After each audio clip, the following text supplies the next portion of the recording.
we're close to 100 participants. I guess we can get started shortly after 3. Welcome, everyone, and thanks for tuning into today's distinguished lecture series seminar at the Max Planck Institute for the Science of Light. Of course, it's very unfortunate that we cannot run this series this term in person, but there's also an advantage in that other people can join us that would normally not be there at the Institute. So I want to extend a particular welcome to our guests who have registered for the series and are joining from outside the MPL. The DLS seminars are the main high-profile scientific event of our institute. It's a means to engage the most important and influential colleagues in any area of the science of light. And today it is my pleasure and honor to introduce Tobias Kippenberg, the full professor at the Institute of Physics and Electrical Engineering at the EPFL in Switzerland, actually since 2013. He made his way up the ranks at EPFL, starting from a tenure track assistant professor in 2008. And of course, Tobias is also no stranger to the Max Planck Society, because prior to joining EPFL, he was a group leader at the Max Planck Institute for Quantum Optics down the road in Garching. I guess Tobias doesn't need a lot of introduction because many here at the Institute know him very well. He's best known for his pioneering work in, I think, 2 main areas: cavity optomechanics, which he has made very essential contributions to for over a decade, and which obviously also resonates very well with activity at our institute. And the second one, I guess, is then on-chip frequency comms, which is also the topic of today's presentation. In acknowledgement of his achievements, he has received many awards. I'm not going to list them all now, but there was a Helmholtz Prize in Metrology in 2009, and the EPS Fresnel Prize in also 2009, and more recently a ZEISS Research Award. I'm not sure if I picked the most relevant and important ones, but they sounded very good. He's listed in a highly cited researchers list of the top 1% most cited research physicists in 2014 to 2019. I think this is a nice achievement. Has also started his own company, Ligentech, an integrated photonics foundry, which I guess is now necessary to do this kind of high-level research in integrated photonics. So really cool stuff. We're very much looking forward to your talk. But before we get started, 2 more technical announcements. Sorry. The seminar will be recorded. So please be aware that by participating, you implicitly agree to this. And the general rule is that your mics and cameras should be turned off during the presentation. If you have a question, please type either the letter Q or your explicit question into the chat space, and then we can call that up as needed. We can do that during the presentation for very urgent questions, but most of that should be asked at the end. And then you can, when I call you out, then you can unmute yourself and ask your question. So enough talking from my side. Tobias, very welcome, and over to you. Okay, thank you very much, Jochen Guck. And first of all, yeah, it's a pleasure to give a presentation. I deeply regret I cannot visit MPL. I would have loved to come. I was there, I think, about 2 years ago, and I would have very much liked to see how things have evolved since then. And of course, I have a lot of good colleagues there and also former co-workers. And so I'd like to thank you and your colleagues for giving me the honor to present this distinguished lecture series. And the topic I've chosen today is to tell you about work on photonic chip-scale frequency comms. And before I get started, I'd like to mention something which I find particularly important, and that is really the work I'm presenting is really the work of a big team. And I'd like to in particular thank my former members, one of them who is in the audience here, like Pascal at High, but there's also others like Albert Schließer, Uwe Hagen, Olivier Atzizé, Samuel de Leglis, Harun Go, and Dal Wilson, and Tobias Herr, who recently moved to Hamburg. And I also like to particularly thank collaborators, particularly the late Michael Gordetsky from RQC, with whom I've cherished a lot of the results I'll be presenting today. And of course, I'd like to also thank up front actually all the funding agencies that make possible this work, in particular the ERC and also sources from US funding. So I'd like to start out by telling you a bit about the field of optical microresonators and optical microcavities. And that's really what has allowed a lot of new research fields to blossom, and in particular also the example I give today of on-chip frequency metrology. So the field of optical microcavities is quite old, and the ideas are extremely simple. The ideas are effectively centered around the central theme of confining light in very small volumes for extended amounts of time. And already back in the 90s, at Bell Labs, there was the first work of using 3.5 semiconductor processing to generate small microresonators at the microscale. And the challenge traditionally has been to fabricate structures that have sufficiently high quality factors, so sufficiently low loss to confine the optical light. And here a very important development was made in the late 80s by Braginsky, Gordetsky, and Ilchenko, who observed that you can observe ultra high Q, so quality factors of hundreds of million inside glass microspheres. And that's kind of triggered off a research in the area of high Q microcavities. Now, even though these structures are very simple, the fact that you can find light for on small volumes for long amounts of time, in particular, allows to dramatically enhance nonlinear phenomena. And as we know today, nonlinear optics is really a key force both in science and technology alike. And so to give you some examples, nonlinearities of materials of either second order or third order are used for entangled photon pair generation, as used for QKD. Something actually Quantique here in Geneva, not far from my home place, is commercializing for quantum cryptography. Nonlinearity is also used to generate squeezed light, and squeezing is not only of scientific interest, but in fact, it's really driving the next generation of gravitational wave observators, such as LIGO. And last, nonlinearities are really underlying the spectacular advances of frequency metrology, which have been unlocked by supercontinuum generation. And evidently, one of the pioneers is MPL in this subject. Now, what microcavities have allowed to do is revisit this field of nonlinear optics, but now taking advantage of the fact that we can make structures that are microstructured at the nanoscale and achieve very large photon confinement. And I show here kind of an historical slide, and this is work that I did at the end of my time at Caltech with Kari Vahala, and it shows one of these examples of what happens when you confine light for extended amounts of time in small volumes. And these were toroidal microresonators at the time. And what they embody is again, this idea of confining light.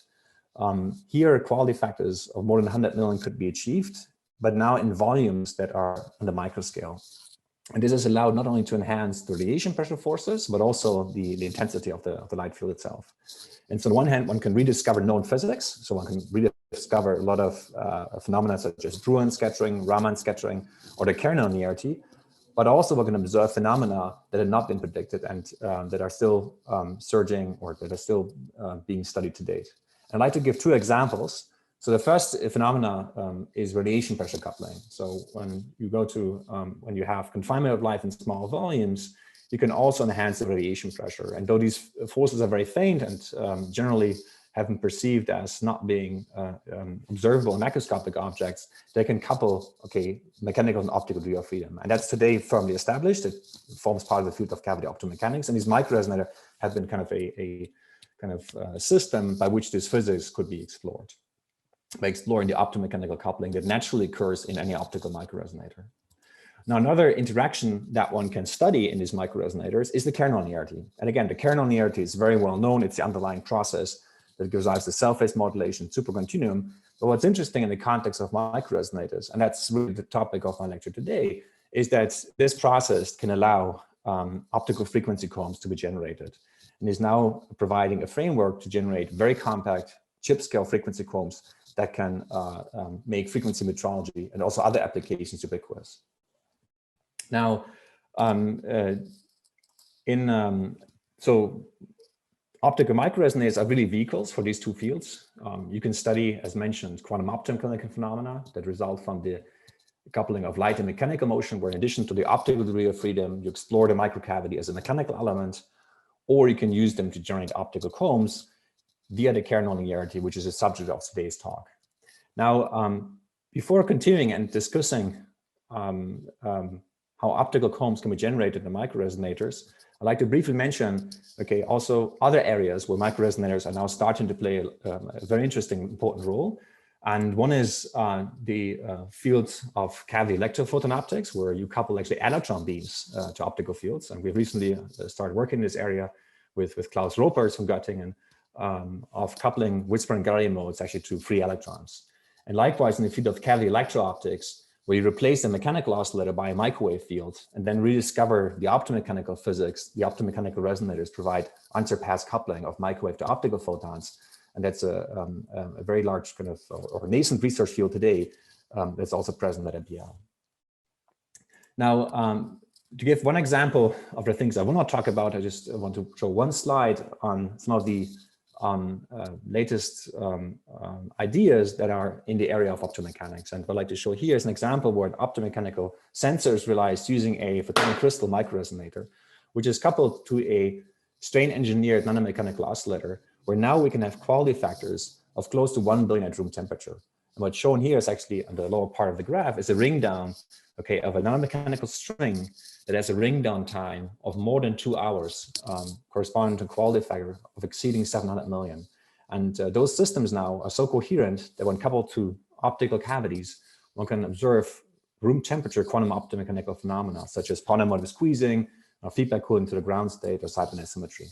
And so again, here the microresonators again play the important role of the transducer. Now, after this kind of more general introduction, let's really focus on what I'd like to share with you today, and that is the field of optical frequency metrology. So optical frequency combs are a truly revolutionary technology that was developed by Ted Henge and Hall. So Ted Henge, in his 70s, thought about using mode-locked lasers to measure optical frequencies, but really took the invention of supercontinuum of photonic crystal fiber to make that dream come reality. And so in 1990, the first phase coherent links from RF to optical were demonstrated. And those utilized photonic crystal fiber to broaden a pulsed laser into an octave spanning spectrum in order to implement a technique called self-referencing, whereby the optical comb that spans an octave allows the measurement of the so-called Kerr envelope frequency by simple nonlinear optical means, where you double the red end of the comb and superimpose it with the blue end. And so this really unlocked a new way to measure optical frequencies. And the way optical combs function is they connect an optical frequency to two radio frequencies. One is the Kerr envelope frequency, so the opposite of the comb, and the second one is the repetition rate. And so the important part of this equation is that you link an optical frequency on the left-hand side to two radio frequencies. And by doing so in a rigid manner, what you can construct is either an optical frequency synthesizer, whereby you take a stable RF frequency and from it generate an optical frequency, or you can use this device as a divider. So what we call optical frequency division. So you start out with a very, very stable transition, for instance, an atomic transition, an ion, and then use the optical comb to divide that down to the radio frequency domain. And that's precisely the integral part of any optical clock to date. It's the clockwork that allows you to take a transition that lives in hundreds of terahertz and multiplex it down into the RF domain.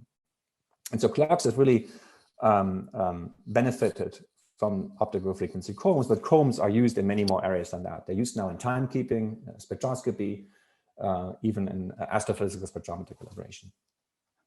Now, optical combs are a commercial technology. So Ted Henge at MPQ has spun out of his lab Mendel Systems, and today you can have an optical frequency synthesizer in your lab based on typically fiber mode-locked lasers, and that provides you this gearbox from the RF to the optical.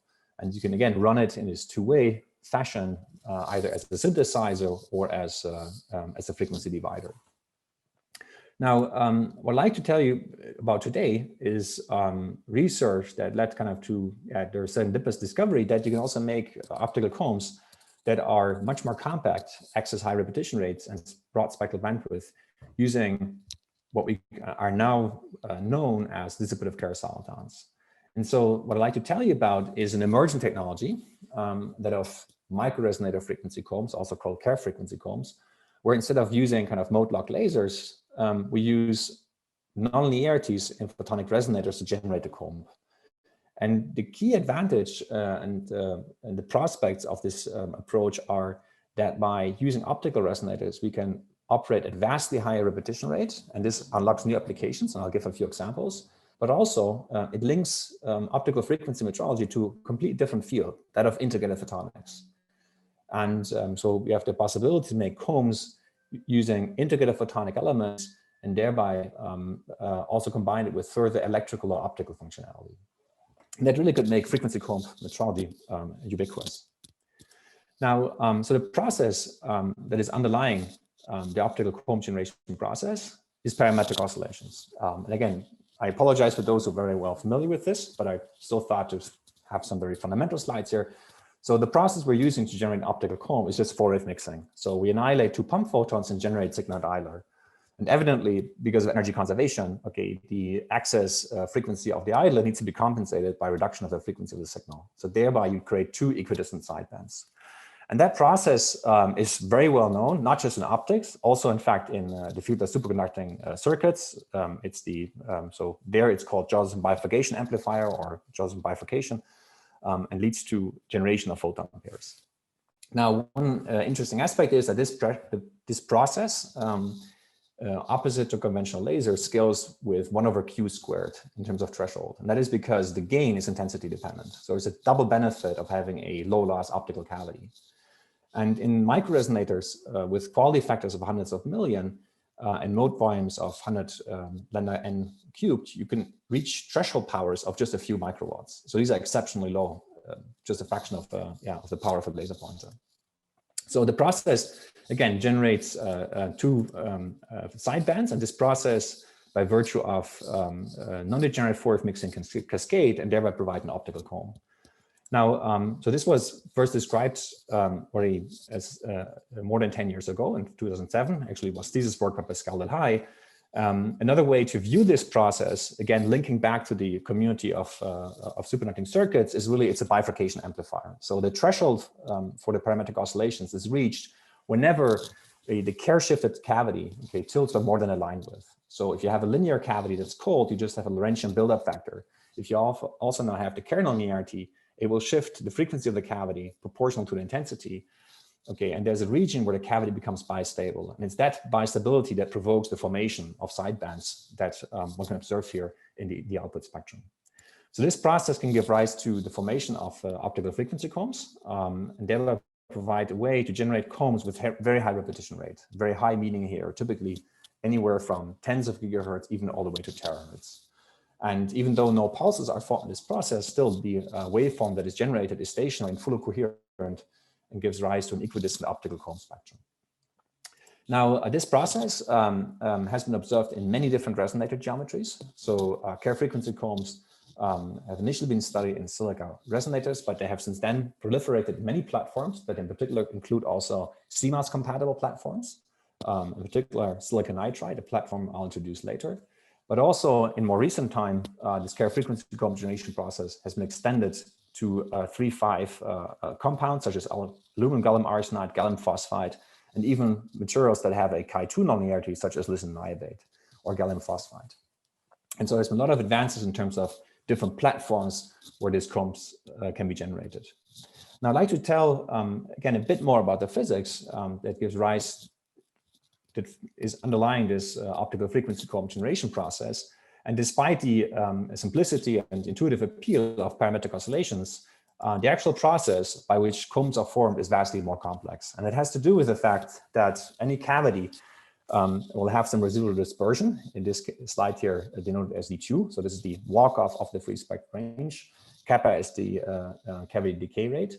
And in an actual microresonator, what can happen is that the first pair of sidebands actually are very far away from the pump, very far away in terms of free spectral ranges. And that means while the initial comb can be fully coherent and can proliferate, what happens at higher pump power is that higher order processes, and in particular non-degenerate four-wave mixing, can cause the primary comb lines to develop subcombs. And these subcombs in the high pump power regime can start to overlap. And that leads to actually a very, very non-intuitive situation where in one single cavity resonance, denoted here in gray, there's actually multiple mixing frequencies that occur. So we have many more kind of optical frequencies that are generated than just cavity modes that are involved in the process. Okay, so the intuitive idea of mode locking actually becomes very quickly obscured by this complex interplay of four-wave mixing pathways.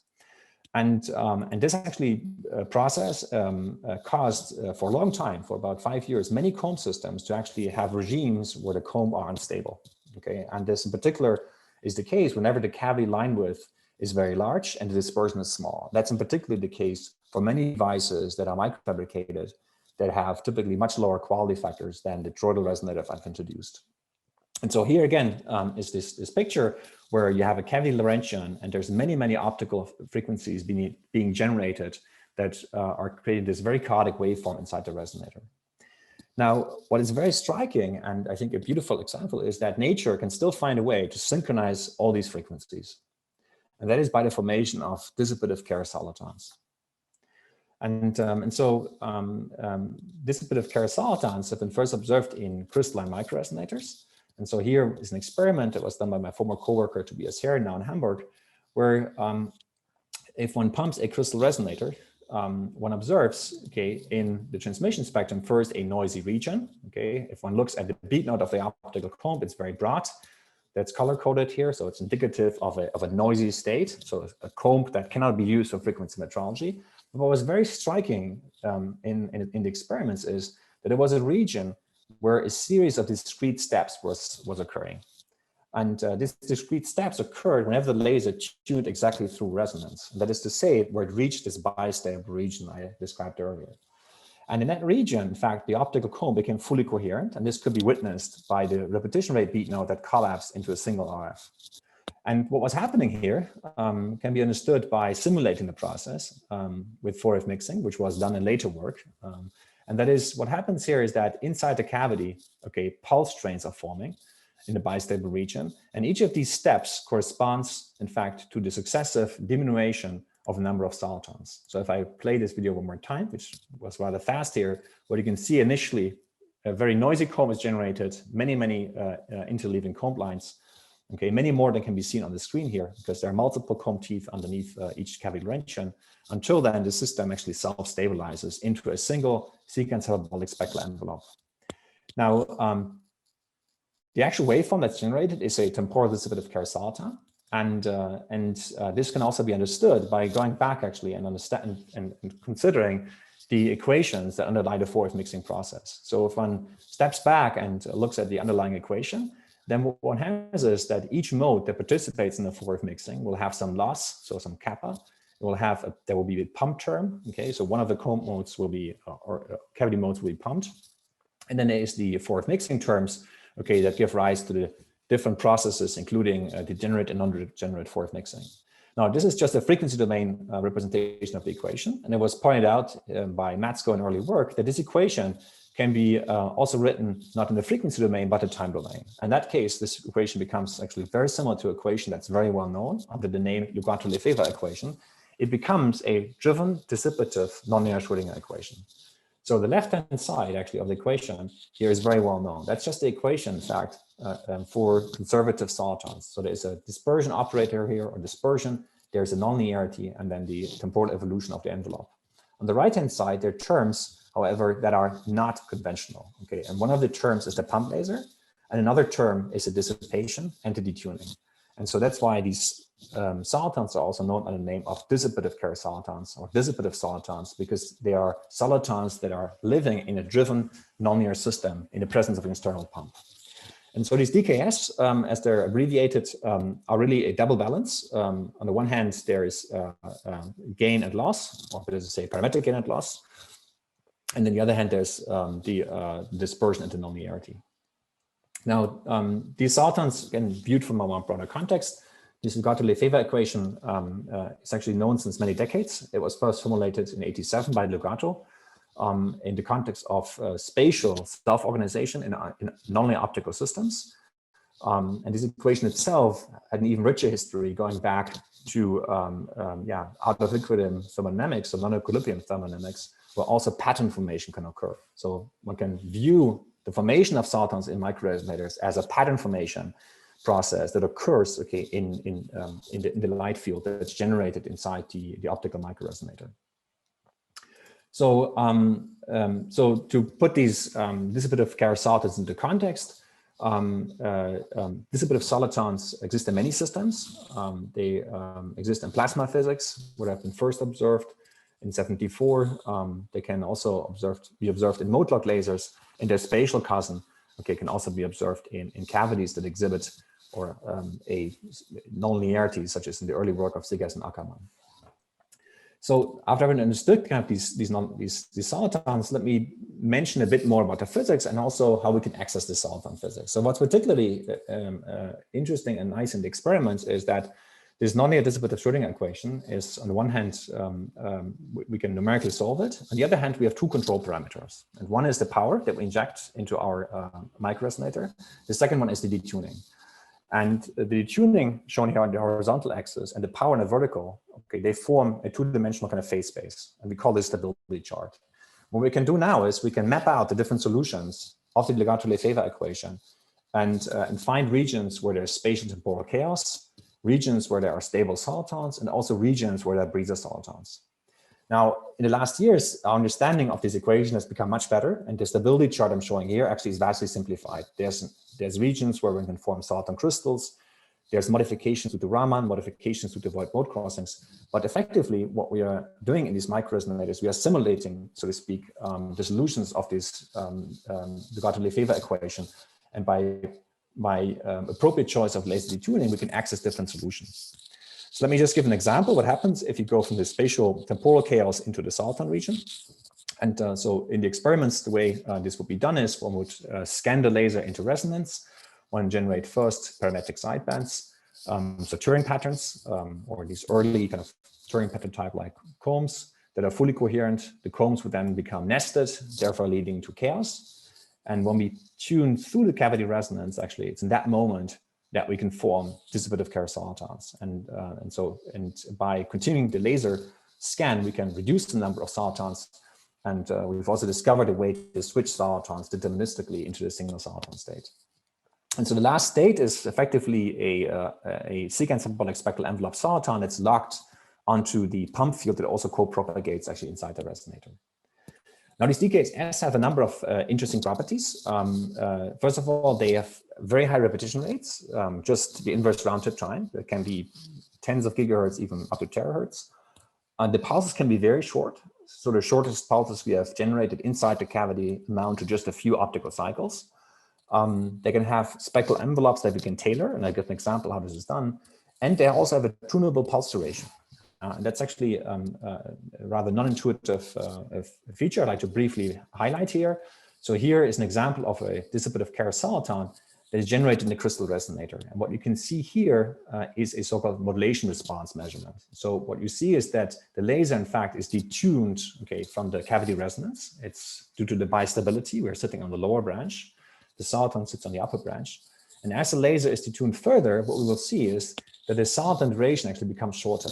And this is directly a prediction from the theory, which predicts that the larger the detuning is of the laser and cavity, the larger actually, the shorter the pulse will become. And so if we do this experiment, what we see is in this case that if we are detuned here by more than 25 cavity line width from the cavity, we can generate actually solitons that are much shorter and much broader than if we were closer to resonance. Okay, and again, if one thinks about for a moment, it is extremely non-intuitive. So here the laser is detuned by more than 25 kappa away from the resonance. And again, this shows that the cavity is operating in a strongly bifurcated regime where the Kerr nonlinearity shifts the cavity by many tens of line width.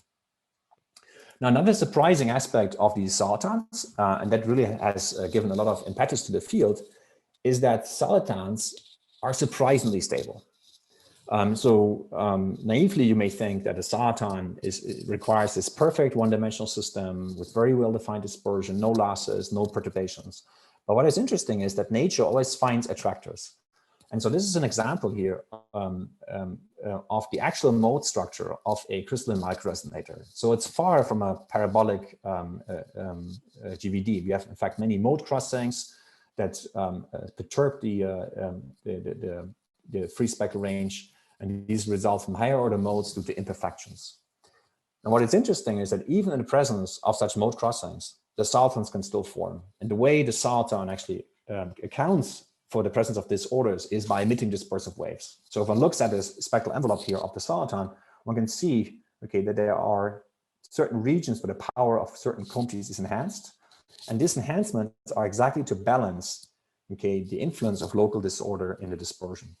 And so now what we understood is that the Soliton formation process in microresonators, in fact, is surprisingly stable and doesn't even need to have a very well-defined dispersion. And it's an open question, okay, how much disorder they can tolerate. On a practical level, this has allowed solitons to be observed in many, many systems. And so solitons today can be generated in virtually any microresonant platform, both dielectrics, 3/5s, all the way to electro-optical materials. And repetition rates in the range of tens to hundreds of gigahertz have been shown, and also spectral bandwidth that cover even a full octave. Now, there's also a lot of new phenomena that were observed. Some phenomena very well known from the community of fiber optics. So a lot of the effects you can observe in supercontinuum generation, such as the Raman cell frequency shift, dispersive waves, can also be observed in the driven dissipative microresonator. But there's also phenomena that are fundamentally different. And to give you one example, you can also observe so-called Soliton crystals, okay, perfect periodic arrangement of solitons. And those don't have a counterpart in the typical supercontinuum generation processes. You can also observe Soliton molecules, Soliton breathers that are catalyzed by higher order modes, counterclockwise solitons, and also kind of dark solitons that exist in a normal dispersion regime. And so over the last years, and I cannot cover this today, there's been a very, very good understanding of all the different processes that can happen in these optical microresonators. Now, what I'd like to focus a bit on in this talk is really going back to the vision I presented at the beginning. So can you make optical frequency combs truly ubiquitous? And even today, 20 years after combs have been introduced by Ted Tenge and Jen Hall, they're still mostly confined to laboratory environments, so to national labs and labs that have the kind of necessary funds to actually buy these type of instruments. And microcombs could be a way to make frequency metrology truly ubiquitous. And what I'd like to share with you next is work of generating dissipative Kerr solitons in photonic Chipscale microresonators. And for this, I'd like to introduce in particular one platform, and that's the platform of silicon nitride. So, so instead of making resonators from crystals or from glass microspheres, one can also make photonic resonators using chip integrated materials. And one material that has caught the interest in the recent years has been silicon nitride. And so silicon nitride is actually not a new player in terms of nonlinear photonics. It's a material that's used already as an end capping layer in a CMOS process, typically as a diffusion barrier. But traditionally, it has been a very difficult material to work with for photonics. And the reason is that it is difficult to grow thick films of silicon nitride. Silicon nitride, as deposited by LPCVD, has high tensile strain, and so it tends to crack. And so most of the silicon nitride work up to about maybe 10 years ago was concerning very, very thin films. But for nonlinear photonics, what you need actually are thick films. And the reason is very simple. If you take a waveguide and you look at the effective index as a function of wavelength, any waveguide of any material will have a region where the light is very well confined, okay, inside the dielectric, okay, as depicted here. Then the refractive index will be that of the core. In contrast, when the wavelength is very large, okay, the light starts to delocalize, okay, and you would start to see the cladding. And in between these two, there's a sigmoidal kind of shape curve. And if you look at the second derivative, there's a region where which is where the curvature here actually is positive, one where it's negative. And so one corresponds to anomalous GVD, one comes to normal GVD. And for nonlinear photonics, for soliton formation, you want to be in the anomalous dispersion regime. And so this requires your waveguides to confine the light very well. And for silicon nitride, this correspondingly means that you need to make at least film thicknesses of say 700 nanometer for a 1550 nanometer light confinement. That has been very challenging, but ways have been found to actually make that possible. And describe also one way as we go along. Now, silicon nitride is interesting for nonlinear photonics for a number of reasons. It has a very large transparency window. In contrast to silicon, it's transparent all the way to 500 nanometers, so they're visible. So you do not suffer from two-photon absorption. It also has a high effective nonlinearity, about a factor of 10 higher than glass, and the material is space compatible and can be deposited using standard semiconductor processing. And so in silicon nitride, you can also observe soliton formation. And in contrast to weak confinement platforms, what is very interesting is that the high nonlinearity allows you to observe higher order processes. And so one of these processes is called Soliton Cherenkov Radiation. And in this case, what happens is that the soliton is so short that its spectral extent leaks into the normal dispersion regime. So you leave the regime where the group velocity dispersion is anomalous. And this causes the formation of a so-called dispersive wave, which is a oscillatory tail that is attached to the soliton. And this process, in fact, is very similar to the process that was observed first in fiber optics. That's called Soliton Cherenkov Radiation, as proposed by Akhmediev and Magnus Carlsen. And it's also a process that allows, in particular, an underlying process for supercontinuum generation. So in the context of these Kerr microresonators, it allows to spectrally enhance the bandwidth. In this case, create a boost, in the long wavelength tail. So this has been so far just a theoretical prediction, and in fact, you can observe very good agreement actually with these predictions in silicon nitride photonic integrated resonators. And so here is one of our earlier kind of structures we generated. So it shows a pump at 1550. It shows a 2/3 of an octave optical comb with a repetition rate of about 190 gigahertz. And you can see here this dispersive feature, the dispersive wave that fits very well the gray line. And the gray line is now again the Lugiato-Lefever equation, where we've included the Raman cell frequency shift as well as higher dispersion terms. And so you can see that we have a very, very good kind of quantitative understanding also of the spectra that we generate. And that provides a way also to engineer them and to make them particularly broadband. Now, this is just one process that can exist due to higher dispersion. There are many others. Examples include, for instance, dual dispersive waves. If you have 2 points where the zero dispersion point is crossed, you can also generate so-called platicons or interlocked switching waves if you go to the normal dispersion regime. These have also been observed in recent years. And in the presence of Raman nonlinearity, you can even observe the formation of so-called Raman-locked solitons, where a drive soliton generates another soliton via the Raman effect that is interlocked. And so there's a whole rich kind of variety of high-order dispersion phenomena, including the Raman effect that can observe in these microresonators. And what we see is that the landscape for soliton formation is very vast. It not only encompasses the soliton formation process I've described, but also switching wave, which has actually a normal group velocity dispersion, and also regions, that are neither normal, neither are anomalous, and just stabilized by higher order dispersion. So there's a whole zoology of waveforms that we can generate inside the microresonator, which are solutions of this driven dissipative nonlinear Schrödinger equation in the presence of both second order and third order dispersion. Now, what can you do with these soliton frequency combs? And what I'd like to do next is give you some idea of some applications where these DKFs can be used, and where also the applications are different from those that can be explored with femtosecond lasers. And the first application I'd like to mention is actually in coherent communications. So, so shortly after we observed dissipative Kerr soliton formation in microresonators, it became very evident that these could become sources, in coherent communications. And the reason is that you can match the mode spacing with the ITU grid, which is typically 25 gigahertz and multiples thereof. So in this experiment with Kish and Kuz, what we did is we used 2 photonic chip scale frequency combs, one on the sender side and one on the receiver side, to encode information.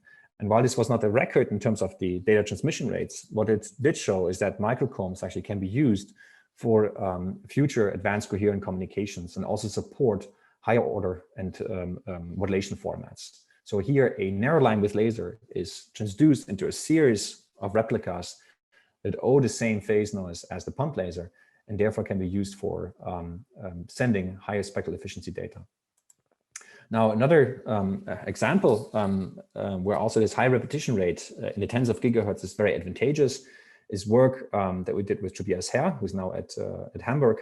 And this is a slide here from him, where he shows that the dissipative Kerr solitons can be used for astrophysical spectrometer calibration. And the challenge in astrophysical spectrometer calibration is that to resolve with an astrophysical spectrometer the individual comb teeth these need to be at least 10 gigahertz apart. And that is challenging with conventional fiber laser combs, but with Kerr frequency combs it is a very natural kind of repetition rate to operate at. And so in this work, what was shown is that one can achieve a spectrograph calibration that's sufficient, for instance, for the detection of Earth-like planets. And this is a very nice solution in the future for all existing spectrographs to replace argon-thorium lamps. Now, another application of the Soliton microcomb I want to share is that of ranging, laser ranging. And here one can really make use of some of the salient properties of solitons. And so what I'd like to do in this slide is very briefly introduce to you coherent laser ranging. So coherent laser ranging, also known as FCMW LiDAR, is a technique which allows to detect both position and velocity of an object instantaneously. And the way this works is very similar to sonar, or that's also used by bats or dolphins. And what you do is you send out a chirp waveform that's typically triangularly chirped. And if this waveform is returned, there is on the one hand a delay, but if the object that the laser is reflected off is moving, there's a Doppler shift. And so if you now beat the incoming light with the outgoing light, then what you will have is you will generate an interferogram. And this interferogram will contain two frequencies, FU and FD. And from the difference in the sum of these two frequencies, you can determine simultaneously both position and also the velocity of an object. Now, coherent FCMW LiDAR is presently kind of a very hotly debated method. It's pursued by a number of companies, also including Intel, because in contrast to time of flight, the fact it has higher sensitivity, minimized interference, and also it allows you instantaneous velocity measurements. But there's a key challenge with that method. It's hard to parallelize. So you need many highly coherent lasers, which you can all chirp in a very precise manner to achieve very high pixel rates. Now, what is interesting about Soliton microcombs is that you can ask yourself the question, what happens if you operate and generate a Soliton and very quickly change the pump laser frequency? So you operate, again, here's the stability chart, and you very quickly modulate the laser frequency. What would happen to the Soliton? And so naively, you may think that the Soliton being strongly perturbed, maybe it will just stop existing. But it turns out actually that Solitons are very resilient against these changes. So the DKS, despite modulating the pump laser very fast, will still persist. And that actually provides a way to impart an initial chirp of the pump to all the comb lines simultaneously. Okay, and so what we have simulated here, and it becomes more clear in the next slide, is what happens as you tune the laser from position 1 to position 2. And what you can see here is that the comb has a slightly increased Raman cell frequency shift. But what is more important is that the repetition rate of the comb during this process remains almost unchanged. Okay, and this we can see by looking at the inside here. It shows that we have hardly any changes actually of the repetition rate, whereas we're chirping very strongly in a triangular fashion the pump laser. And so what is the cumulative effect of this? The cumulative effect of both these phenomena is that if we take an initially chirped laser field, chirped in a triangular manner to generate an FCMW signal, that chirp is now imparted onto the Soliton. So the group velocity of the Soliton remains unchanged, but the underlying waveform actually does change due to the chirp. And so translated into different language, what we're doing here is we are very quickly changing the Kerr envelope frequency, but keeping the repetition rate constant. And that actually is a very interesting and useful process, because that allows to turn the Soliton microcomb into a massively parallel array of FCMW lasers. And so we have done so in recent work. So again, this is the setup. We chirp our pump laser in a triangular fashion. We inject it in our silicon nitride resonator. We generate, in this case, more than 60 channels. We send them out to different directions with a diffractive grating. We collect the light, interfere with the incoming one, demultiplex, and measure the individual channels. And in this way, what we could achieve is a coherent LiDAR that operated with 30 and more recent work, 64 channels, and achieve actually megapixel per second measurement rates. And that's actually what you need to make video frame images with coherent LiDAR, which would be required, for instance, in applications such as autonomous driving. So, so the Soliton microcomb's surprising dynamics of being very resilient to the pump laser frequency changes actually turned out to be a very precious resource in FCMW coherent LiDAR. Now, moving further, again, I've just described that microchromes can be used for coherent LiDAR. So we've used that to also do some very simple images, like make an image of a logo here of our university. They can be used for coherent telecom. They can be used to make very, very compact turnkey synthesizers. This is work we did with John Bowers. And also one can endow the solitons with further functionality, such as piezoelectrics for fast actuation. And but one question I have not addressed is, what does it really take to bring these microchromes into applications? And that is not just the application, but really one of the key questions is the power. So many of the applications I've just described to you, they use in the lab lasers with tens of watts of power. And those power levels are simply not compatible with on-chip lasers as they're used today in data centers. So the question is, how can you access these nonlinearities, the Soliton physics, at just a few milliwatts of power to truly make very compact photonic integrated circuits? And this is the last part of my talk, and I'll like to highlight what are really the challenges in integrated photonics. And so if you zoom a bit out and take a look at the broader field of photonics and optics, there's one thing you will realize, and that is that optical losses in fiber optics are just remarkably small. So today, the very fact that we can have this conversation is due to fiber optics. It's due to the remarkable work of Charles Cow and others that led to losses that are below 0.5 dB per kilometer in silica fiber. And silica fiber is still unsurpassed in terms of transparency. If you look at integrated photonics, despite almost 2 or 3 decades of research in this field, despite integrated photonics are being used in data centers, the losses of silicon photonics up to a few years ago were 1 dB per centimeter. So there is a disparity here by many, many orders of magnitude between what you can achieve in optical fiber and what you can achieve in integrated photonics. And a rightful question to ask is this fundamental? Or is there any reason why one can't decrease the losses in integrated photonics? And a lot of the losses in integrated photonics have very mundane reasons. And the primary way in which integrated photonics today is manufactured is subtractive processing. It is using thin films and etching thin films. And that inevitably leads to roughness. In addition, one is limited just by the material composition. Now, if one can reduce the losses of integrated photonics, then one can significantly reduce the threshold for parametric oscillators, okay, from today tens of watts to really just milliwatts.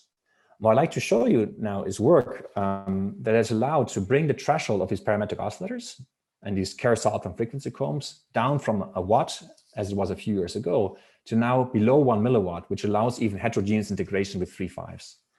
And this has been possible by revisiting some of the fundamentals of how these waveguides are fabricated. And so what we came up with is a new fabrication process to generate very low loss photonic circuits. And this process is inspired by the copper damascene process. That's why also I show here this ornament from Damascus. So how is this ornament made? It's made by taking a preform, okay, that has corrugations, then filling the corrugations, in this case with copper, and then polishing it. And that copper damascene preform method is also used, in fact, in VLSI, so very large scale integration in any CMOS processor. So in our computer right now, if you were to look at the cross section of your Pentium or your AMD or ARM processor, what you would find is interconnects. And this is exactly how the interconnects are made. It's using this process. It's using a preform, filling it, and then polishing. Now, this process we have emulated for photonics. And so what we've done is we've taken this process, but now we've done 2 important modifications. The first is we use a dielectric. And the second one is we reflow the preform. And reflow meaning we heat it up to make it very, very smooth without any roughness. That process works very well. So this is an example of 2 waveguides. And for the experts in the audience to know a bit nanofabrication, you may see that it's actually normally quite challenging to put 2 waveguides very close. Here we can put them less than 200 nanometers. And importantly, the optical losses in these structures here are on the order of just tens of megahertz. So the advantage of the damascene process is that it's reliable, crack-free. We can grow very thick films of silicon nitride without suffering from the formation of cracks. And also the etching is not material specific. Now, how can you make these circuits very low loss? And we can make them very low loss by doing one more trick, and that is we reflow the preform.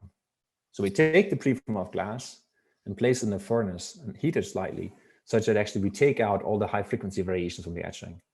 And in that manner, we can achieve very low loss integrated photonic circuits where the line width is typically just 6 or 7 megahertz. So this corresponds to kind of quality factors of more than 25 million, okay, in a photonic resonator. And so, for instance, this is an example here of a resonator with a Q of 37 million. And if you look in the background of my picture, you see actually 2 spirals on a 1 European cent. And these spirals actually have a length of 1 meter and less than 3 dB loss. And so with these kind of quality factors, we can dramatically reduce the threshold for our parametric oscillation. And not just that, we can also now directly explore self-injection locking physics. And so this is an example here of work with Michael Gorodetsky, where we took a 3.5 semiconductor laser made from indium phosphide, which has an output power of typically about 100 milliwatt, so insufficient to generate combs unless you have low loss photonic circuits. This laser actually is coupled to the photonic chip. The slight Rayleigh scattering from the resonator actually causes the laser to be injection locked and thereby leads to line width narrowing. The line width narrowing being inverse quadratic with the quality factor. But importantly, we can also generate simultaneously a soliton. And so this is shown in the lower part here. So this soliton injection locking thereby increases the coherence of the pump laser, generates the soliton in a very compact kind of form factor. So, so the low loss now has really allowed us to come very close to this vision I formulated at the beginning, that we can make truly kind of chip scale optical combs. And so how far have we come since then? So this is maybe the state of the art in the field. This is an image here of a collaboration that we enjoyed with John Bowers and Kerry Bahala that we were part of, where we built a optical frequency synthesizer, in this case, a free-running gigahertz comb that uses our low-loss silicon nitride. It uses 3.5 and uses this injection locking physics to generate a fully integrated Soliton microcomb source. And this source could be used in coherent communications. It could be used for parallel FCMW LiDAR or also for low noise microwave generation. So there's just how far the field has progressed in terms of making combs that are wide deployable. Now, arguably, this is not yet self-referenced. So, so for this, more work is needed, but it's clear that the vision of self-referencing becomes very realistic given the advances and such advances as shown here.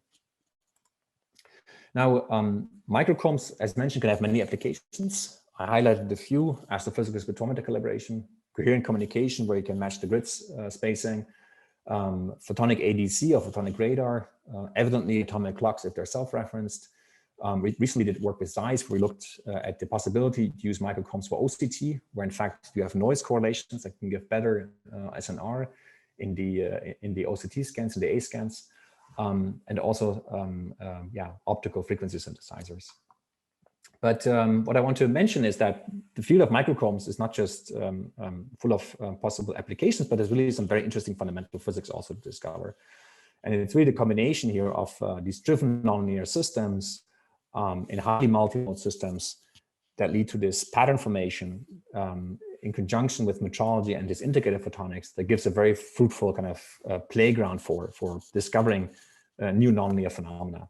And with this, I'd like to actually close my talk by just showing one last slide, and that is, you can now also, with these very low loss oscillators, think of exploring solitons on lattices.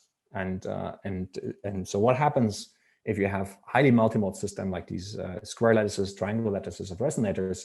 How will actually the solitons form?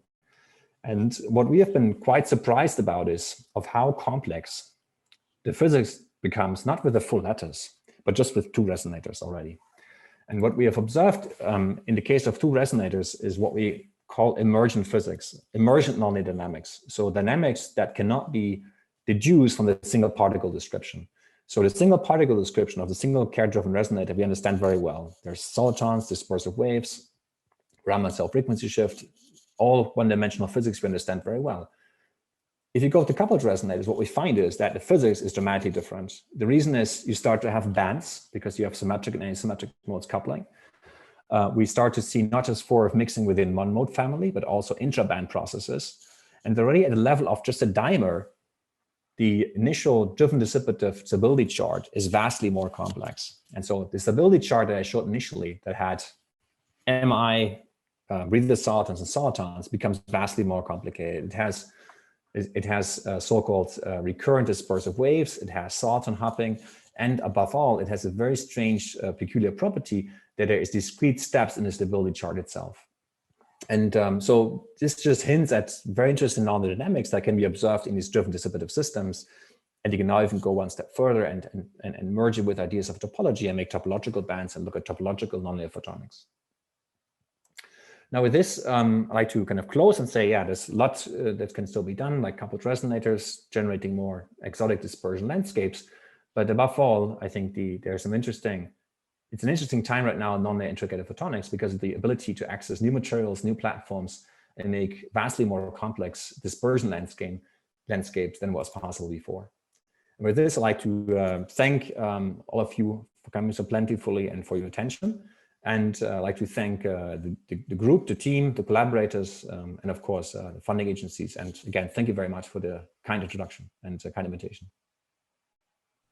Well, Tobias, thank you very much for this fascinating, great talks. I'm going to clap on behalf of all the audience, 140 people still, and open this discussion for questions. There's the first one already. When Binhi, do you want to unmute yourself and ask the question directly? Okay, so my question is that what is the major difference of soliton formation in a Kerr microresonator and in a conventional soliton fiber laser, as they're both fixed point nonlinear attractors, and also they both refer to the concept of mode locking, and usually share similar transition process from chaotic multiple pulses to single pulse. Yeah, so I think so. In fact, in terms of the differences there, so both are related to dissipative solitons, which is the larger concept, so solitons in a driven system. The difference here just lies in the driving. So in a conventional, say, mode-lock laser, you have sexual absorption. You have to include in your equations of motion, and also a gain with certain frequency dependence. And I would say the big difference, the difference is that in the case of dissipative Kerr solitons, what we have is we can really access every point in the stability chart because there's laser anti-tuning. And in a mode-lock laser, you probably would have only one of these axes, that is probably the power axis, that you lack access to this detuning term, which is characteristic of this Lugiato-Lefever equation. Apart from that, the equations are the same. And also many phenomena such as Soliton rain, Soliton clusters, you also have in mode-lock lasers. But here now we have a platform that allows us to really explore that stability charts. Okay, thank you. Yeah, other questions? Actually, I have a question. It was really fascinating to see this connection to dissipative structures. So my background is very different. I'm in biophysics, but I did my PhD in Austin, Texas in the Center for Nonlinear Dynamics, and actually enjoyed lectures by Ilya Prigozhin on dissipative structures and Turing patterns, etc. Right? So the question that I have is obviously work in one-dimensional systems.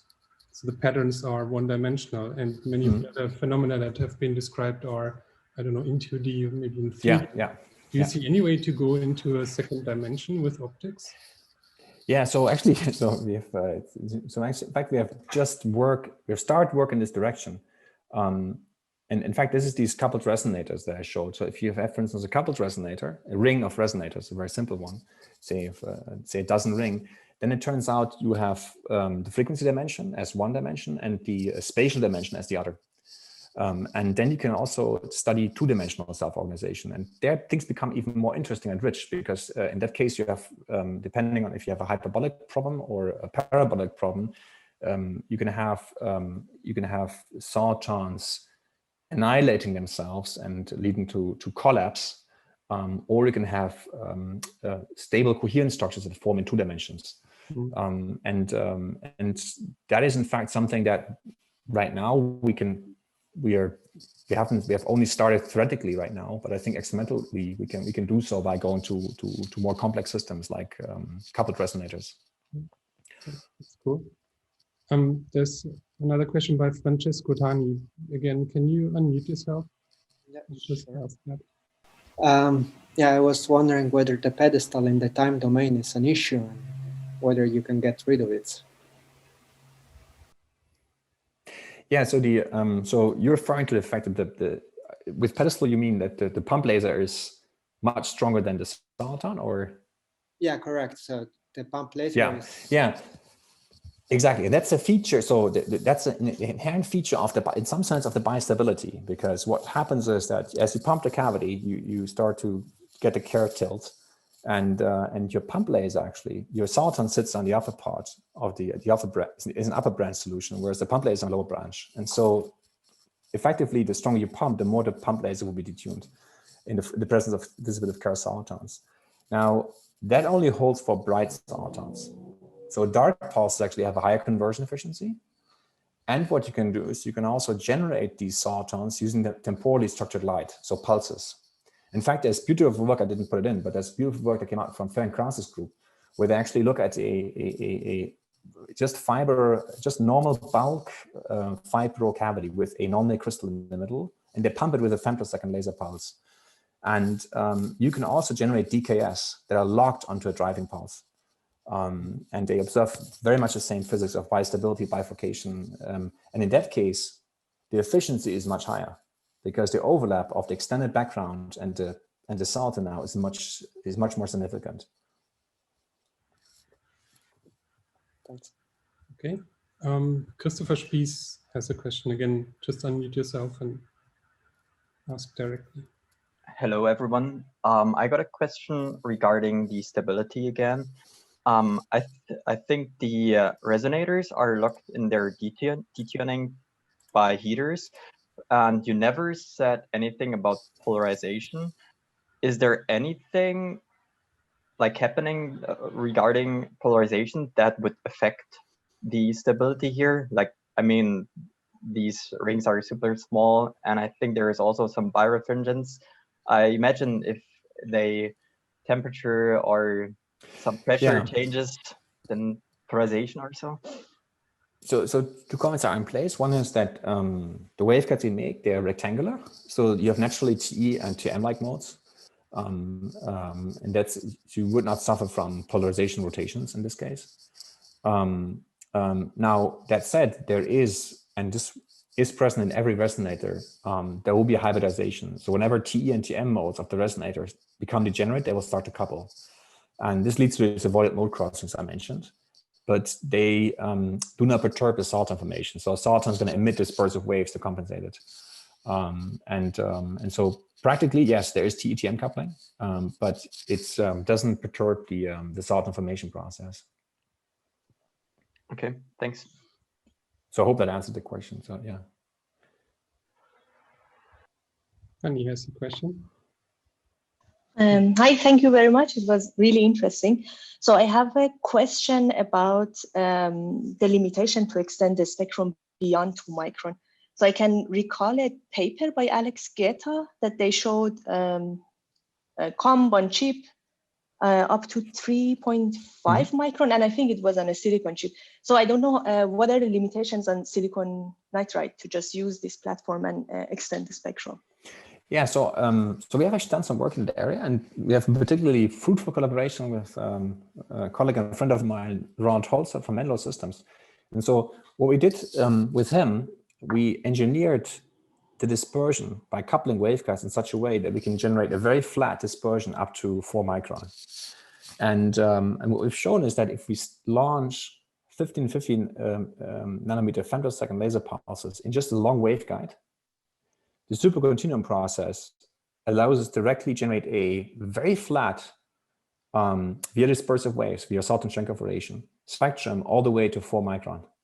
And so we did, so it doesn't cover the entire, what you call, so this is the kind of the overtone region. It doesn't cover the functional group region, but you can do up to 4 micron dual comb spectroscopy with silicon nitride. And the losses start to become then quite large because of the phonon that you're running into. Yeah, thank you so much. Florian. Yeah, maybe. Hello, Tobias. So you mentioned topology and these phenomena. So what should I think of? Should I think of a 2D array of rings, say a little bit like what Mohamed Hafezi did with his rings? Of course, he worked in the very simple linear regime, and you would then have your soliton pulses running around rings and to speak, crossing over to the next ring. Is that how some topology would come into play? Yeah, so we looked at, so first of all, it's kind of new direction. So actually, even Hafezi put a paper on arXiv just last week on doing kind of basically creating a topological edge mode and looking at dissipative Kerr soliton and seeing that it's actually just immune to backscattering. What we are looking right now is two things. One is kind of these ring of rings where you can explore at higher dimensional, basically hyperbolic Soliton formation. The other, what you can kind of very simplistic model we're making is just an SSH model. So you just have you have a chain of resonators with alternating J coupling, and you create an edge state. And now the question is, can you generate a Soliton on the edge state? And what's interesting is not the linear physics, but the nonlinear physics. So can these edge states scatter into other bands? And that's actually what we're investigating. And it turns out that things are slightly non-trivial because it's not, every resonator is not single mode, it's high order modes. And the question is the edge mode protected against perturbations? And we discovered recently actually that it's not protected against mode crossings. But we believe that there's some very interesting kind of non-intuitive non-dynamics happening in these systems. The other reason why we're interested in these coupled resonators is kind of, I mean, it was very fast here, admittedly, is this here. So this is an example of what happens if you have normal anomalous dispersion rings and you couple them. And one of the reasons what we find very interesting is that if you have a chain, you can generate very unusual dispersion profiles. And so here, for instance, what would happen is you would generate two solitons, so soliton molecules, in the parabola that corresponds to this double well potential. And synthesizing such anomalous dispersion landscape, for instance, in a single resonator would be impossible because you don't have enough degrees of freedom. And so we kind of dream of voltage controlled dispersion where we just couple resonators. You see actually in the background kind of our heat wave mask for actuation to make kind of unusual dispersion landscape and ultimately also look at exotic dissipative structures that are forming in the resonator. Okay, thank you. Let's conclude by a question from Vahid. Hey, Tobias. Thanks for visiting us in this way. Too bad you couldn't be here in person. I have a few questions. I just ask maybe a couple of them and then later we get a chance to meet. So do you have any evidence of backscattering, like coupling clockwise and counterclockwise modes? And do they bother you in any way? Do you have to worry about that in these rings? Yeah, so it's, in fact, they absolutely backscatter. So we see that. And in fact, we're exploring the effect.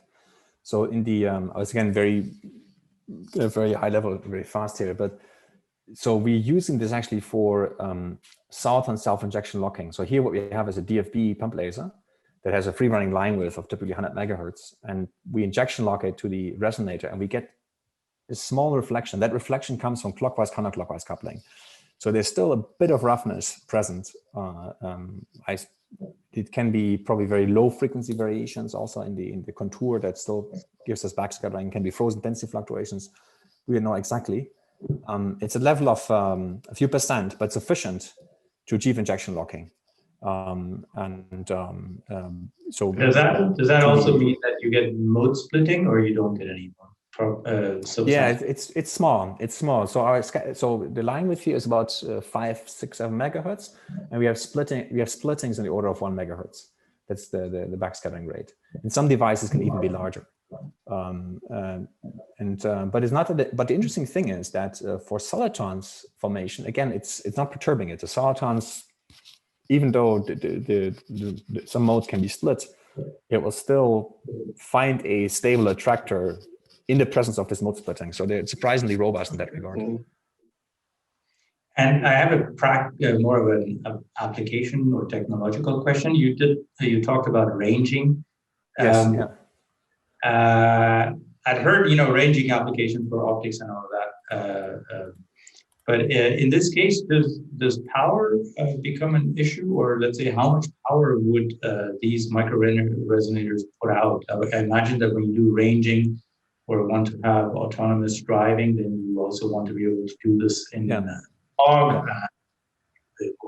I mean, this is right now. This is a super, very, very active field. So if you watch the news and you look at what AEVA announced and Intel just last 2 months, where are the challenges? I mean, in the autonomous driving, there's one is the lasers that you need for long ranging. So coherent FMCW will likely only be used for autonomous 400 meter, 200 meter ranging. And that means that you need about anywhere between 10 and 100 milliwatts of CV power at 1550 in the laser beams. And that actually is quite high power. And that's definitely a challenge for integrated photonics, because you need that not only on one channel. It's already right now quite clear that to get the frame rates that are video rates, you would need multiple laser beams. You can't do the scanning just with one. It's likely be impossible because of signal noise considerations. But integrated photonics is right now being pursued by a number of companies, including Intel now, and as one of the solutions. Time will tell what the final architecture will be, but the parallelization will be necessary to obtain the frame rates. Thanks. Very fascinating. Let's hope that the power requirement would not reduce the range that you get with electric vehicles. Anyway, thank you very much. This was a very fascinating talk and discussion, and thanks for getting us up to speed on chip dissipative Kerr solitons. So thank you very much again. Thank you, Johan, for the invitation. Thanks everyone. And thanks everyone for attending. Yeah, that's what I was going to say too. Thank you everyone else for attending, even all the way down to Africa. So have a good afternoon and see you at the next DLS. Thank you. Bye-bye.